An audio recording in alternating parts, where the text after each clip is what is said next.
നല്ലൊരു മുന്നേറ്റമാണ് ഇത് വരുന്നത്. സ്ത്രീകളുടെ യാത്രാ സൗകര്യം വർദ്ധിക്കും, അതുപോലെ കുടുംബങ്ങളുടെ ചെലവ് കുറയുകയും ചെയ്യും.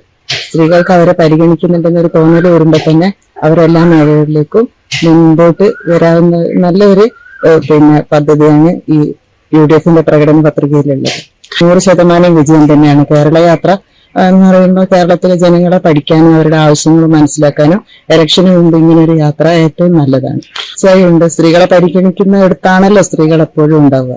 അത് വിദ്യാർത്ഥി ആ ഒരു ഇതും വരുന്നത് എന്തായാലും കുടുംബങ്ങളുടെ ചെലവ് കുറക്കാനാണ്.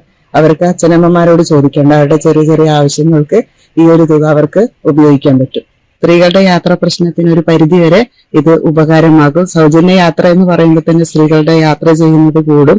അവര് ജോലിക്കൊന്നും പോകാത്ത സ്ത്രീകൾക്ക് ആയിരിക്കും ഇത് ഏറ്റവും കൂടുതൽ ഉപകാരപ്പെടുക. വീട്ടമ്മമാർക്കൊക്കെ അവരെ പരിഗണിക്കുന്നുണ്ടെന്ന് തോന്നൽ അവർക്ക് വന്നിട്ടുണ്ട്. ഈ ഒരു പ്രഖ്യാപനം വന്നതോടെ തന്നെ ഒരുപാട് ആളുകൾ ഇതിനെപ്പറ്റി നല്ല പോസിറ്റീവായിട്ടാണ് ഈ കാര്യങ്ങൾ ചർച്ച ചെയ്യുന്നത്. തീർച്ചയായും സ്ത്രീകളെ ചേർത്ത് നിർത്തുന്നത് കൊണ്ടാണല്ലോ ഇങ്ങനെ ഒരു പ്രഖ്യാപനം വന്നിട്ടുള്ളത്.